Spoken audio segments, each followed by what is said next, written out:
शिकलो तो होता स्वार्थासाठी सत्य लपवणारे लोक. आणि त्यामध्ये आपण दोन मुद्दे जे आहेत ते आपण कव्हर केले होते. पहिला जो मुद्दा होता तो होता आपला, हे लोक माहिती लपवतात कारण दुसऱ्यांची प्रगती होईल याची त्यांना काय वाटते, भीती वाटते. आणि हा जो मुद्दा आहे हा समजण्यासाठी आपण पवित्र शास्त्रातून मत्ते 28वा अध्याय आणि 11 ते 25 ही जी वचनं होती वाचली होती. आणि त्या ठिकाणी कशा प्रकारे जे यहुदी पुढारी आहे त्यांनी येशू मरणातून जिवंत झाल्याची जी काही बातमी आहे ती काय केली, त्यांनी त्या ठिकाणी लपवून ठेवली. आणि ती का लपवून ठेवली? कारण त्यांना भीती होती की येशूवर लोक काय करतील, विश्वास ठेवतील. त्यांना भीती होती की लोक जे आहे येशूवर काय करतील, विश्वास जे आहे ते ठेवू लागतील. आणि म्हणून त्यांनी त्या भीतीपोटी आपण पाहतो की जी काही सत्य बातमी आहे येशू मरणातून जिवंत झाल्यासंदर्भाची ती काय केली माहिती का, ती लपवून ठेवली. आणि त्यासाठी त्यांनी काय केलं माहिती का, पैसा खर्च केला. कोणावरती? ज्यांना त्यांनी येशूच्या कबरेच्या बाहेर काय केलं होतं, राखण करण्यासाठी उभं केलं त्या सैनिकांवरती. त्यांना पैसे दिले त्यांचे तोंड गप्प राहावे म्हणून.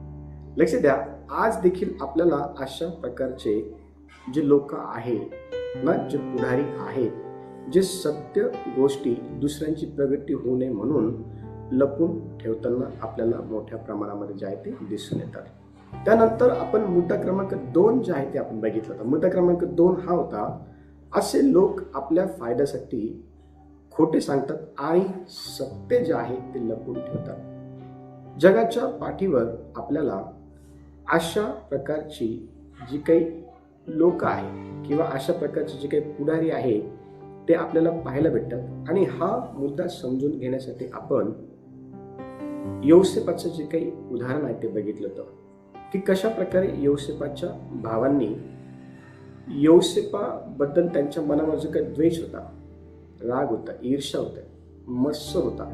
कारण यौसेपाचा जो बाप आहे त्याच्यावरती इतर भावांपेक्षा जास्त प्रीती करायचा. आणि जे स्वप्न त्याला पडलं होतं त्यामुळं आणखीन आपण पाहतो की त्याचे भाऊ त्याचा तिरस्कार करू लागले. आता हा जो तिरस्कार आहे जो ते यौसेपाचा करू लागत होते तो लपवण्यासाठी त्यांनी आपण पाहतो की स्वतःचा जो काही स्वार्थ आहे, स्वतःचा जो काही फायदा आहे तो त्या ठिकाणी बघितला. आणि जी काही खरी बातमी आहे यौसेपाला विकून टाकण्यासंदर्भाची ती लपवून ठेवली. त्यांनी यौसेपाला काय केलं माहिती का, उत्पत्तीचं पुस्तक 37वा अध्याय आणि 31 ते 33 वचनं ज्यावेळेला आपण वाचतो तर त्या ठिकाणी आपल्याला पाहायला भेटतं की ह्या भावांनी यौसेपाला खड्ड्यात टाकला. आणि नंतर आपण पाहतो की दूरवर जो काही आपण ज्यावेळेस ते वचन वाचतो, वचन अतिशय स्पष्टपणे आपल्याला सांगतं की काही जे लोक आहे ते चालले होते आणि त्या लोकांना यांनी काय केलं माहिती का, आपला भाऊ यौसेप जो आहे ना तो विकून टाकला 20 रुपयामध्ये. आणि वचन सांगतं की ही जी बातमी आहे यौसेपाला विकल्याची ही त्याच्या भावांनी त्याच्या बापापासून काय केली माहिती का, लपवली. आणि त्यांचा स्वतःचा फायदा त्यांनी करून घेतला. त्यांच्या स्वतःचा जो काही फायदा आहे तो त्यांनी करून घेतला. येणाऱ्या दिवसांमध्ये आपण यौसेपाच्या स्वप्नांविषयी जे आहे ते शिकणार आहोत. आता पुढचा जो मुद्दा आहे तो लिहून घ्या. मुद्दा क्रमांक 3 टाका. मुद्दा क्रमांक 3 टाका आणि तो लिहून घ्या. आपण मुद्दा क्रमांक 3 लिहिणार आहोत. इतरांनी पुढे जाऊ नये म्हणून ते जाणून बुजून माहिती लपवतात किंवा ज्ञान लपवतात. मुद्दा क्रमांक 3 टाका. इतरांनी पुढे जाऊ नये म्हणून ते जाणून बुजून किंवा हेतू पुरस्सर माहिती लपवतात किंवा जे काही फायदा होण्याच्या अनुषंगातून असलेल्या गोष्टी आहेत त्या लपवून ठेवतात. आणि पहा, हा मुद्दा समजून घेण्याकरता आपण पवित्र शास्त्रातून पहिल्या 4 सुवर्तमानापैकी 3ऱ्या क्रमांकाचं जे पुस्तक आहे ज्याला आपण लूका सुवर्तमानाचं पुस्तक म्हणतो त्याचा 11वा अध्याय आणि वचन 52 आपण काढणार आहोत. आणि ह्या ठिकाणातून ह्या वचनातून आपण हे समजून घेणार आहोत की कशा प्रकारे जाणून बुजून लोकांचा फायदा होऊ नये म्हणून जे काही स्वार्थी लोक आहेत, जे काही पुढारी आहे ज्यांच्यामध्ये स्वतःचा स्वार्थ ना साधण्याचा एक स्वभाव असतो स्वार्थी. ते कशा प्रकारे माहिती लपून ठेवतात हे समजून घेणार आहोत. हा मुद्दा वाचून आपण कोणीतरी लूक याचा 11वा अध्याय आणि वचन 52 वाचण्यासाठी मदत करा. पुन्हा शास्त्रांची केवढी दुर्दशा होणार, कारण तुम्ही ज्ञानाची किल्ली घेऊन गेलात. तुम्ही स्वतः आत गेला नाहीत व जे आत जात होते त्यांना तुम्ही प्रतिबंध केला. Very good. आता पहा, ह्या ठिकाणी आपण पाहतो की प्रभू येशू हा शास्त्री जे लोक आहेत, प्रभू येशू शास्त्री जे लोक आहे, ह्या शास्त्री लोकांना अतिशय उघडपणे काही महत्वाच्या गोष्टी ज्या त्यांनी इतर लोकांचा फायदा होऊ नये म्हणून जाणून बुजून लपून ठेवलेल्या होत्या, त्या संदर्भात सांगताना दिसून येत आहे. आणि बघा, वचन सांगत आहे, मी ज्यावेळेला माझ्याकडं जे अनुवाद केलेलं बायबल आहे ते आहे पंडित रमाबाई यांचं. आणि ज्या वेळेला हे आपण वाचतो लूका सुवर्तमान 11वा अध्याय वचन 52, इथं असं म्हटलेलं आहे, तुम्हा शास्त्रांना हाय हाय, तुम्हा पुढाऱ्यांना हाय हाय, कारण तुम्ही ज्ञानाची किल्ली काढून नेली. लक्ष द्या, तुम्ही जी काही माहिती आहे देवा संदर्भाची ती तुम्ही काय केली, ती तुम्ही काढून नेली. तुम्ही स्वतः आत गेला नाही व जे आत जात होते त्यांना तुम्ही काय केलं माहिती का, अटकाव केला किंवा त्यांना तुम्ही अडखळण जे आहेत ते बनले.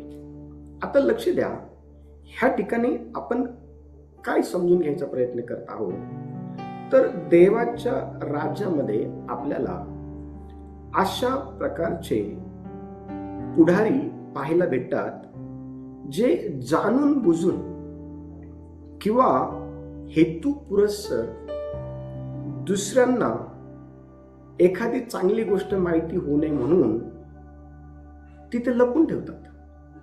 आणि लपून ते का ठेवतात, कारण कुठंतरी त्यांना त्यांच्या स्वतःच्या जीवनाला घेऊन असुरक्षितता जी वाटत असते.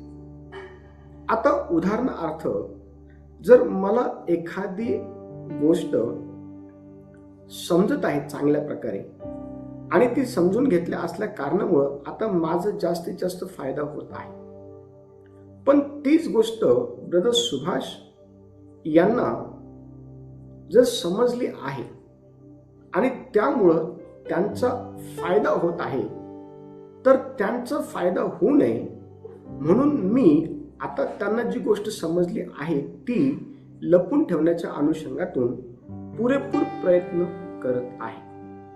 कारण मला आता माझ्या स्वतःच्या वैयक्तिक जीवनाला घेऊन जी काही असुरक्षित आहे ती ब्रदर सुभाष यांच्यामुळे आता वाटू लागलेली आहे. म्हणजे काय, मी आता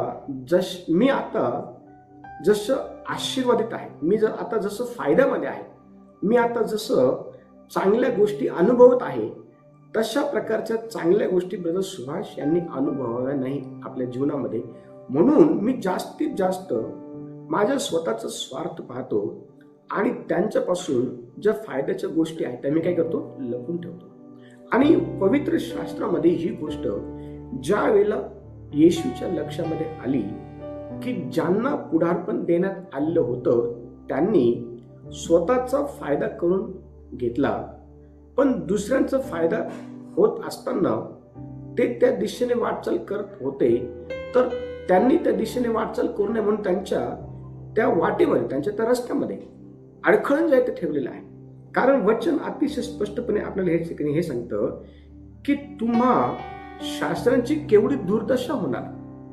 म्हणजे तुम्ही जे शास्त्री आहात, तुम्ही जे पुढारी आहात, ज्यांना देव काय आहे हे माहिती आहे, ज्यांना स्वतः देवाला माहिती करून घेतल्यानंतर कोणत्या प्रकारचे आशीर्वाद मिळतात हे ज्यांना माहिती आहे, ते जे पुढारी आहेत, ते जे लोक आहेत, त्या लोकांची केवढी दुर्दशा होणार किंवा ते जे लोक आहे ना त्यांचे किती वाईट होणार. कारण त्यांनी देवाच्या गोष्टी लोकांचा फायदा व्हावा या अनुषंगातून लोकांपर्यंत पोहोचू दिल्या नाही, तर त्या गोष्टी त्यांनी लपवून ठेवल्या किंवा तिथपर्यंत कोणी पोहोचू नये म्हणून त्यांनी त्यांच्या रस्त्यामध्ये अडकणं ठेवली. आता पुढाऱ्यांच्या द्वारे लोकांच्या जीवनामध्ये त्यांची प्रगती होऊ नये म्हणून जी काही अडकणं ठेवल्या जातील ती येणाऱ्या दिवसामध्ये आपण शिकणार आहोत पवित्र शास्त्रामधून. कारण पवित्र शास्त्रामध्ये देखील असे पुढारी आहे, आजच्या वर्तमान समयामध्ये देखील असे पुढारी आहे. आणि अशा प्रकारच्या पुढाऱ्यांपासून आपण सावध राहणं फार गरजेचं आहे. आणि आपल्याला अशा प्रकारच्या पुढाऱ्यांपासून जर कोण सावध करू शकतं तर ते आहे देवाचं वचन, जे आता आपल्याकडे उपलब्ध आहे. देवाचं जे वचन आहे ना, हे खऱ्या अर्थाने आपल्याला अशा प्रकारच्या स्वार्थी पुढाऱ्यांची जी काही ओळख आहे ती करून देतो. आणि बघा, ह्या ठिकाणी आपल्याला स्वार्थी पुढाऱ्यांची ओळख करून देताना प्रभू येशू ख्रिस्त दिसून येत आहे. आणि प्रभू अतिशय स्पष्टपणे त्यांना म्हणत आहे की तुम्हाला हाय असो, कारण तुम्ही अनेक दिवसांपासून पुढारपण लोकांमध्ये करत असताना तुम्ही लोकांच्या हिताच्या गोष्टी कधीही ज्या आहे त्या बघितल्या नाही. तुम्ही फक्त स्वतःच्या हिताच्या गोष्टी बघितल्या. आणि ज्या वेळेस लोकांना त्यांचं हित कळू लागलं त्यावेळेला त्यांनी त्यांची प्रगती साधून घेऊन पुढे येऊ नये म्हणून तुम्ही त्यांना काय केलं माहिती का, त्यांच्यापासून तुम्ही त्या गोष्टी लपवल्या किंवा तुम्ही त्यांच्याकरता अडखळांचं कारण जे आहे ते झालं. आज देखील अशा प्रकारे आपण पाहतो की अनेक ठिकाणी देवाच्या सेवेमध्ये पुढारी करताना आपल्याला दिसून येत आहे. आणि हे जे पुढारी आहे ना, बघा वचन, पुढचं वचन आपण वाचणार आहोत. पुढचं वचन वाच, 53 वचन वाच, वचन 53. तेथून बाहेर आल्यावर शास्त्री व फरोशी त्याच्या अंगावर क्लेशाने येऊन त्याने पुष्कळशा गोष्टींविषयी बोलावे म्हणून त्याला डिवचू लागले. हा, म्हणून त्याला काय करू लागलं म्हणजे काय, डिवचू लागले. डिवचणं म्हणजे काय, वचन अतिशय स्पष्टपणे या ठिकाणी आपल्याला हे सांगत आहे की आणि तो तेथून बाहेर निघून गेल्यावर, कोण, येशू, शास्त्री व फरोशी रागाने त्याच्या अंगावर येऊन त्याने पुष्कळशा गोष्टींविषयी बोलावे म्हणून ते त्याला चिडवू लागले. लक्षात घ्या, त्यांनी म्हणजे कोणी, येशूने. वचन अतिशय स्पष्टपणे आपल्याला ह्या ठिकाणी हे सांगत आहे, देवाचं वचन अतिशय स्पष्टपणे आपल्याला या ठिकाणी हे सांगत आहे की कशा प्रकारे खरं बोललेलं जे आहे ना, हे त्या व्यक्तीला मोठ्या प्रमाणामध्ये आपण पाहतो की हट होतं, ज्याने जास्तीत जास्त स्वतःचा फायदा करून घेण्याच्या अनुषंगातून स्वार्थीपणाने देवाच्या राज्यात देवाच्या लोकांमध्ये वागले. देवाच्या लोकांबरोबर देवाच्या राज्यात स्वार्थीपणा काय केलेला आहे, वागलेलं आहे. त्या व्यक्तीला खरं बोलणं अतिशय भयानकरित्या हर्ट जे आहे ते होत असतं. आणि वचन ह्या ठिकाणी आपल्याला हे सांगताना दिसून येतं की येशूने त्यांच्यामधील ज्या काही कमजोरी आहे त्या त्यांना ज्यावेळेस सांगायला सुरुवात केली त्यावेळेला त्यांनी, देवाचं सांगतं की येशूचा रागराग केला. येशूचा त्यांनी काय केलं माहिती का, त्यांनी येशूचा रागराग जे आहे ते केला. वचन सांगतं की आज देखील अशा प्रकारचे पुढारी आहे ज्यांना सत्य सांगितलं किंवा ज्यांना कमजोरी किंवा त्यांच्या जीवनात असलेल्या कमतरता जर दाखवल्या किंवा त्यांनी केलेल्या ज्या काही चुका आहे, ज्या देव त्यांच्याकडनं अपेक्षित करत नव्हतं, त्या जर त्यांना दाखवल्या तर त्यांना आवडत नाही. त्यांना फक्त काय आवडतं माहिती का, स्वतःचा स्वार्थ. त्यांना फक्त काय आवडतं माहिती का, स्वतःच चांगलं करून घेणं, त्यांच्या बरोबर असणाऱ्या लोकांचं चांगलं व्हावं या अनुषंगातून ते कधीही चांगल्या गोष्टींची जी काही ओळख आहे ती इतरांना होऊ देत नाही. फायद्याच्या गोष्टींची जी काही ओळख आहे ते इतरांना होऊ देत नाही.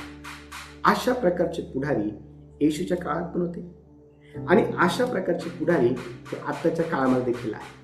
आणि म्हणून आपल्याला देवाचं जे वचन आहे ना, त्याची सखोल जी काही माहिती आहे ती असणं फार गरजेचं आहे. आणि ती सखोल माहिती आपल्याला देवाचा जो आत्मा आहे ते करून देईल. जर देवाचा आत्मा जर आपल्याला त्याच्या वचनाची सखोल माहिती करून देईल तर आपल्याला अशा प्रकारच्या पुढाऱ्यांना ओळखणं अतिशय सोपं आहे. पुढचा मुद्दा, मुद्दा क्रमांक 5 लिहा. मुद्दा क्रमांक 4. मुद्दा क्रमांक 4 लिहा. आपल्या पद, प्रतिष्ठा किंवा सत्ता टिकवण्यासाठी ते सत्य लपवतात. मुद्दा क्रमांक 4 लिहा. आपलं पद, आपली प्रतिष्ठा किंवा सत्ता टिकून ठेवण्यासाठी ते सत्य लपवतात. आता आपण अशा प्रकारच्या वर्गाच्या लोकांना या ठिकाणी पाहत आहोत की जे फक्त आणि फक्त स्वतःचं जे काही पद आहे, स्वतःची जी काही प्रतिष्ठा आहे, स्वतःची जी काही सत्ता आहे ती टिकून राहावी म्हणून इतरांपासून सत्य ज्या काही गोष्टी आहेत ते लपून ठेवतात. आणि ज्या वेळेला त्यांच्या बरोबरीच्या व्यक्तींना किंवा देवाच्या राज्यामध्ये असलेले विश्वासू जे काही लोक आहेत, देवाचे जे काही लेकर आहेत, त्यांना ज्या वेळेला सत्य गोष्टी कळतात त्यावेळेला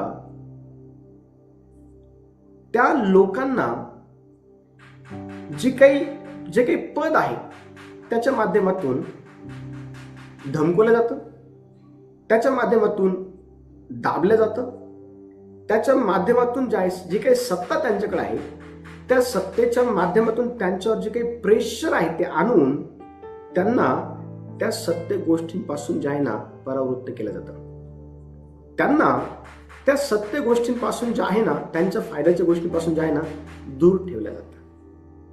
आणि कशा प्रकारे हे जे पुढारी आहे, जे स्वार्थाने भरलेलं आहे, जे केवळ स्वतःचाच स्वार्थ पाहतात, न की त्यांच्याबरोबर असणाऱ्या लोकांचा, हे कशा प्रकारे पदाचा गैरवापर करतात, कशा प्रकारे हे त्यांच्या प्रतिष्ठेचा गैरवापर करतात, कशा प्रकारे हे त्यांना मिळालेली जी काही सत्ता आहे त्याचा गैरवापर करून सत्य गोष्टी लपून ठेवतात, हे आपण आज शिकणार आहोत. बघा, कोणीतरी योहानाचं पुस्तक 12 अध्याय आणि 42 पासून 43 पहा. योहानाचं पुस्तक 12 अध्याय 42 पासून 43 पर्यंत. असे असूनही अधिकाऱ्यातून देखील पुष्कळ जणांनी त्याच्यावर विश्वास ठेवला, परंतु आपण सभा बहिष्कृत होऊ नये म्हणून पुरुषांमुळे ते तसे कबूल करत नव्हते, कारण त्यांना देवाकडील गौरवापेक्षा मानवाकडील गौरव अधिक प्रिय वाटला. Very good. आता बघा, ह्या ठिकाणी आपण पाहतो की यहुदियात आढळलेला जो काही अविश्वास आहे, या संदर्भात काही महत्वाच्या ज्या गोष्टी आहे आपल्याला पाहायला भेटतात ह्या वचनामध्ये. आणि ही जी लोक आहेत ना, ही सर्वसाधारण लोक नाहीये. ही जी लोक आहेत ना, ही सर्वसाधारण लोक नाहीये. वचन अतिशय स्पष्टपणे आपल्याला हे सांगतं. कोणीतरी वचन 37 वाचा. वचन 37. त्याने त्याच्यासमोर इतकी चिन्हे केली असताही त्यांनी त्याच्यावर विश्वास ठेवला नाही. बघा, येशूने त्यांच्या डोळ्यात देखत पुष्कळ चिन्हे केली असतानाही त्यांनी, म्हणजे हे जे काही पुढारी आहे, सभास्थानाचे जे काही अधिकारी आहे, येशूवर त्यांनी विश्वास ठेवला नाही. पण सर्वांसंदर्भात ह्या ठिकाणी लिहिलेलं नाहीये. काही वर्ग असा पण होता की त्यांनी येशूने केलेल्या पुष्कळ चिन्हांवरती, चमत्कारावरती विश्वास ठेवला, पुष्कळांनी विश्वास ठेवला. पण तुम्हाला माहितीये का, ह्या ठिकाणी देवाचं वचन अतिशय स्पष्टपणे आपल्याला हे सांगतं की ज्यांनी विश्वास ठेवला ना ते समोर आले नाही. ज्यांनी विश्वास ठेवला ना ते समोर जे आहे ते आले नाही. आणि त्यांनी त्यांचा जो काही विश्वास आहे तो त्या ठिकाणी लोकांसमोर प्रगट केला नाही. आणि त्यांना त्या ठिकाणी वचन स्पष्टपणे आपल्याला हे सांगतं की त्यांना त्या ठिकाणी भीती वाटली. त्यांनी विश्वास ठेवला होता, परंतु ते समोर जे आहे येऊन त्या विश्वासाला लोकांना दाखवू शकले नाही. का? कारण त्या ठिकाणी त्यांना भीती वाटली. आणि ज्या गोष्टी त्यांना भीती वाटली ना त्या गोष्टी कोणत्या आहेत तर वचन सांगत आहे की आपण सभा बहिष्कृत होऊ नये म्हणून पुरुषांमुळे ते तसं कबूल करायला तयार नव्हते. आता ज्या वेळेला एखाद्या व्यक्तीचा फायदा होतो त्यावेळेला तो व्यक्ती तो जो काही फायदा आहे तो सांगू इच्छितो, परंतु तो सांगण्या अगोदर हा पण विचार करतो की याचा हा जो फायदा आहे आपल्या बरोबर ज्या लोकांना होत आहे काही त्यांना ते आवडेल का आपण सांगितलेलं, आणि त्यांना मुळीच हे आवडणार नाही. आणि मग आपण का अशा प्रकारच्या लोकांबरोबर जे आहे आपले संबंध वाईट करून घ्यावे. अशा प्रकारच्या विचारसरणीतून आजचे जे काही पुढारी आहे ना ते स्वतःचा फायदा करून घेतात, पण दुसऱ्यांचा फायदा करून देण्याच्या वेळेत त्यावेळेला ते त्यांच्या बरोबरच्या लोकांचे विचार करतात की यांना काय वाटेल आपण जर असं जर लोकांना सांगितलं, असं जर इतरांना सांगितलं तर, किंवा आपण जर ह्या फायद्याच्या गोष्टी इतरांपर्यंत पोहोचल्या तर त्यांना भीती वाटते की आपले जे संबंध आहे आपल्या बरोबर ज्यांचा फायदा होत आहे त्यांच्या बरोबर आपले असलेले जे संबंध आहे ते टिकून ठेवावे, किंवा त्यांच्या मनामध्ये आपण वाईट होऊ नये म्हणून ते काय करतात माहिती का, ते सत्य दाबून ठेवतात. खरी जी काही माहिती आहे ते दाबून ठेवतात. लक्ष द्या, वचन अतिशय स्पष्टपणे आपल्याला हे सांगतं की अशा प्रकारचे जे लोक आहे ना ह्यांनी सत्य इतरांना सांगितलं पाहिजे, पण हे सत्य का सांगत नाही माहिती का, कारण हे देवाच्या गौरवापेक्षा. वचन सांगत त्या ठिकाणी वचन 43 वाचा ब्रदर सुभाष, वचन 43. कारण त्यांना देवाखालील गौरवापेक्षा मानवाखालील गौरव अधिक प्रिय वाटला. हा, त्यांना जे आहे ना देवाकडून प्राप्त झालेले जे काही गौरव आहे, जे काही मान सन्मान आहे, जी काही वाव आहे त्याच्यापेक्षा जास्त वावा त्यांना कुणाची आवडती मध्ये कोणी केलेली आवडती, माणसांनी केलेली. म्हणजे ज्या वेळेला एखाद्या व्यक्तीचा फायदा होत आहे, उदाहरणार्थ माझा फायदा होत आहे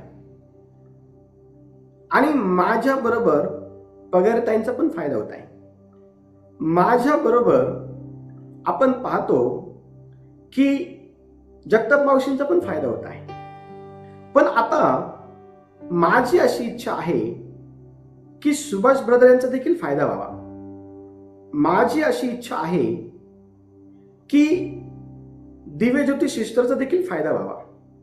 पण आता मी काय करतो, मी ह्या गोष्टी त्यांचा फायदा व्हावा म्हणून त्यांना सांगण्यासाठी जातो, पण जाण्या अगोदर माझ्या मनामध्ये विचार येतो, काय आपण जगताप मावशींना विचारायचं का, काय आपण पगार त्यांना विचारायचं का. लक्ष द्या, पण त्यांच्याकडे गेल्यानंतर काय त्यांचे विचार हे माझ्या विचारासारखे आहे का, आणि जर नसल तर आपले संबंध ह्या दोघांबरोबर खराब होऊ शकतात. म्हणून मी काय करतो माहिती का, शांत बसतो आणि ह्या ठिकाणी दोघांचाही फायदा होऊ देत नाही. मी जी काही फायद्याची गोष्ट ती लपून ठेवतो. आज अशा प्रकारे फायद्याच्या गोष्टी लपून ठेवणारे लोक हे येशूच्या काळामध्ये देखील होते, आणि अशा प्रकारच्या फायद्याच्या गोष्टी लपून ठेवणारे लोक हे आत्ताच्या वर्तमान समयामध्ये देखील देवाच्या राज्यामध्ये आहे. आणि हे लोक, हे पुढारी, हे सत्तेवर बसलेले जे काही आहेत ना, यांना तुम्हाला ओळखता आलं पाहिजे. यांना तुम्हाला ओळखता आलं पाहिजे. जर तुम्हाला यांना ओळखता आलं तर तुम्हाला यांच्या धूर्त गोष्टी ज्या आहे ना समजतील. देवाचा आत्मा तुम्हाला ते दाखवतो आणि तुम्ही निर्भीडपणे यांना त्याविषयीचा जाब विचारू शकता. निर्भीडपणे. लक्ष द्या, देवाचा आत्मा जो आहे ना धैर्याचा आत्मा आहे, भित्रेपणाचा नाही. तुम्ही धैर्याने जे आहे ना अशा प्रकारचे प्रश्न अशा स्वार्थी पुढाऱ्यांना जे आहे ते विचारू शकता. वचन स्पष्टपणे सांगतं, ज्या वेळेला आपण मत्तेचं पुस्तक 2 अध्याय आणि 7 ते 8 वचन वाचतो ना, तर त्या ठिकाणी एक राजा आहे आणि त्या राजाचं नाव आहे हेरोद. त्याने देखील स्वतःच्या फायद्यासाठी कोणत्या गोष्टी लपून ठेवल्या हे आपण समजून घ्या. कोणतरी वाचा त्या ठिकाणी मत्ते 2 अध्याय 7 ते 8 वचन पहा. तेव्हा हेरोदाने मागील लोकांना गुप्तपणे बोलावून त्यांच्यापासून तारा दिसू लागल्याची वेळ नीट विचारून घेतली आणि त्यांना बेथलेहेमास पाठवताना म्हटले, तुम्ही जाऊन त्या बालकाविषयी बारकाईने विचारपूस करा व तुम्हाला शोध लागल्यावर मला कळवा, म्हणजे मीही येऊन त्याला नमन करेन. Very good. आता बघा, ह्या ठिकाणी हेरोद राजा जो आहे ना, हा मागी लोकांना भेटत आहे आणि त्यांना भेटत असताना आपण पाहतो की त्याच्या मनामध्ये येशू कुठं आहे आणि आता येशू बरोबर काय करायचं आहे ह्या प्रकारच्या जे काही योजना आहेत, ज्या त्याच्या स्वतःच्या फायद्यासाठी आहे, कारण त्याच्या राजाला धोका बसू नये म्हणून. वचन स्पष्टपणे सांगते की त्याने मागी लोकांपासून त्याच्या स्वतःच्या फायद्याच्या गोष्टी ज्या ते लपून ठेवल्या आणि जे काही खोटं आहे ते त्या ठिकाणी त्यांना तो बोलला. आणि खोटं काय बोलला माहिती का राजा? हा म्हणाल, तुम्ही जा आणि तुम्ही जाऊन त्या बालकाविषयी बारकाईने विचारपूस करा आणि तुम्हाला त्याचा शोध लागला की मला कळवा, म्हणजे मीही तुमच्यासारखं त्याला नमन करण्यासाठी येईल. मीही तुमच्यासारखं त्याला नमन करण्यासाठी जाईल. लक्ष द्या. पण खऱ्या अर्थाने ह्या ठिकाणी हेरोदाला येशूला नमन करण्यासाठी जायचं नव्हतं. हेरोदाच्या मनामध्ये दुसऱ्या गोष्टी होत्या.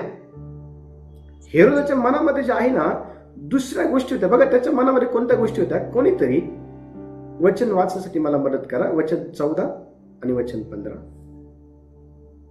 मग तो उठला आणि बालक व त्याची आई वचन 16. 16 का? येस. तेव्हा मागील लोकांनी आपल्याला फसवले हे पाहून हेरोद अतिशय संतापला आणि जे वेळ त्याने मागील लोकांपासून नीट विचारून घेतली होती तिच्याप्रमाणे त्याने बेथलेहेमात व आसपासच्या सर्व प्रदेशात जी 2 वर्षाची व त्याहून कमी वयाची बालके होती त्या सर्वांना त्याने माणसे पाठवून त्यांच्याकडून जीवे मारवले. Very good. बघा, वचन काय सांगत त्या ठिकाणी? वचन सांगत आहे की हेरोद राजाला राग आला, तो अतिशय संतापला. आणि संतापाचं कारण काय आहे की मागी लोकांनी त्याला येशूचा जो काही पत्ता आहे तो सांगितला नव्हता. येशूचा जो काही ऍड्रेस आहे, येशू कुठं आहे हे मागी लोकांनी त्याला सांगितलेलं नव्हतं. आणि का नाही सांगितलं हे आपल्याला ज्या वेळेला हा अध्याय आपण वाचून त्यावेळेस समजून येतं की मागी लोकांना देखील सांगण्यात आलं होतं की त्या वाटेने जाऊ नका. खऱ्या अर्थाने हेरोदाच्या मनामध्ये काय होतं माहिती का? येशूचा त्या ठिकाणी आपण पाहतो, त्या ठिकाणी येशूला त्या ठिकाणी मारून टाकणं हा हेरोदाचा काय होतं माहिती का? त्या ठिकाणी खऱ्या अर्थाने बेत होता. पण सांगताना हेरोद या मागे लोकांना काय सांगितलं माहिती का? की जो राजा आहे, वचन ज्याला आपण वाचतो, वचन स्पष्टपणे या ठिकाणी हे सांगतं की मागे लोक हे ज्या वेळेला हेरोदाला भेटले त्या वेळेला त्यांनी त्याला विचारपूस केली. त्यांनी त्याला जे आहे ते विचारपूस केली. आणि बघा, विचारपूस 2 वचनामध्ये पाहायला भेटते. बघा, वचन 2 वाचा ब्रदर सुभाष. यहूद्यांचा राजा जन्मास आला तो कोठे आहे? कारण आम्ही पूर्व दिशेस त्याचा तारा पाहून त्याला नमन करण्यात आलो आहोत. हा, यहूद्यांचा राजा कुठे जन्मलेला आहे ही विचारपूस हेरोद राजाला यांनी केली होती. आणि हेरोदाच्या त्या पदाला, हेरोदाच्या त्या सत्तेला, हेरोदाच्या त्या आपण पाहतो की प्रतिष्ठेला धक्का पोहोचू नये म्हणून आपण पाहतो की त्याने येशूला मारून टाकण्याचा जो काही कट केलेला आहे तो लपवला. तो मागी लोकांना कळू दिला नाही. मागी लोकांना तो म्हणाला की तुम्हाला त्याचा जर पत्ता सापडला मला येऊन सांगा, मी देखील तुमच्यासारखे त्याला नमन करेन. स्वतःच्या फायद्यासाठी आपण पाहतो ही जी लोक आहे ना, धूर्ततेने वागतात. स्वतःच्या फायद्यासाठी ह्या ठिकाणी हा जो हेरोद राजा आहे ना, तो अतिशय धूर्ततेने जे आहे, अतिशय वाईट जो आहे ह्या ठिकाणी वागलेला आपल्याला पाहायला मिळतो. आज देखील अशा प्रकारचे पुढारी आहे जे बोलताना खूप गोड बोलतात तोंडावरती, प्रेज द लॉर्ड, कसे आहे, बरं आहे का, काय चालू आहे, आम्ही तुमच्यासाठी प्रार्थना करत आहे, आम्ही तुमच्यासाठी उपवास करत आहोत, आम्ही तुमच्यासाठी बायबल वाचत आहोत. इतके गोडगोड विचारपूस करतील आणि त्या गोड गोड बोलूनच ते तुमचा घात पण करतील, तुमचा नाश पण करतील. कारण त्यांना मुळीच आवडत नाही तुम्ही त्यांची बरोबरी करावी. त्यांना मुळीच आवडत नाही तुम्ही तुमचा फायदा जो आहे तो करून घ्यावा. त्यांना मुळीच आवडत नाही त्यांच्या स्वतःच्या स्वार्थाच्या गोष्टी ह्या तुमच्या निदर्शनामध्ये येऊन तुम्ही त्या उघड करा. त्यांना मुळीच आवडत नाही. त्यांना फक्त एकच गोष्ट आवडते की आपल्याशिवाय दुसरं कोणी या ठिकाणी नसावं, फक्त आपणच असावं, आपल्या स्वतःचा फायदा व्हावा, दुसऱ्यांचा नाही. ह्याच अनुषंगातून आज देवाच्या सेवेमध्ये अनेक पुढारी स्वार्थ साधून घेण्याच्या अनुषंगाने दिसलेले आहेत. आणि अशा प्रकारच्या पुढाऱ्यांना देवाचं वचन स्पष्टपणे सांगतं की ते आंतरिक क्रूर लांडगे आहे, जे मेंढराच्या वेशाने आलेले आहेत. त्यांना ओळखता येणं गरजेचं आहे, त्यांना एक्सपोज करणं गरजेचं आहे. कारण त्यांनी देवाच्या सेवेकडे नाही, त्यांनी देवाच्या लोकांकडे नाही, त्यांनी देवाच्या राज्याकडे नाही, त्यांनी देवाच्या राज्याच्या प्रगतीकडे नाही, त्यांनी लोकांना वाचवण्याच्या अनुषंगाने नाही, त्यांनी केवळ स्वतःचा फायदा बघण्याच्या अनुषंगाने देवाच्या सेवेत येण्याचा निर्णय त्यांनी घेतला. आणि आज ते देवाच्या सेवेमध्ये अनेक ठिकाणी आपल्याला अशा प्रकारचे पुढारी पाहायला भेटतात. पवित्र शास्त्रामध्ये आहे का? हो आहे. वर्तमान समयामध्ये आहे का? हो आहे. मग अशा प्रकारच्या पुढाऱ्यांपासून आपण आपल्या स्वतःला कसं लपवून ठेवू शकतो, किंवा अशा प्रकारच्या पुढाऱ्यांपासून आपण कसं वाचून राहू शकतो? तर वचन अतिशय स्पष्टपणे आपल्याला सांगतं, देवाच्या वचनाचं बारकाईने अध्ययन करा. जे देवाचं वचन आहे ना, ह्या देवाच्या वचनाचा बारकाईने अध्ययन करा. देवाचं वचन तुम्हाला समजून सांगण्याचं काम पवित्र आत्मा करेल. पवित्र आत्मा तुम्हाला हे देवाचं जे वचन आहे ना हे समजून सांगेल. आणि म्हणून अतिशय बारकाईने हे जे देवाचं वचन आहे हे वाचत चला, समजून घेत चला. आणि बघा, हे समजून घेतल्यानंतर तुम्हाला खऱ्या अर्थाने कोण व्यक्ती देवाकडनं आहे, कोण व्यक्ती नाही, कोण व्यक्ती देवाच्या वचनाप्रमाणे चालत आहे, कोण व्यक्ती नाही, ह्या गोष्टी समजण्याकरता मदत होईल. देव या वचनाच्या द्वारे सर्वांना आशीर्वाद देव.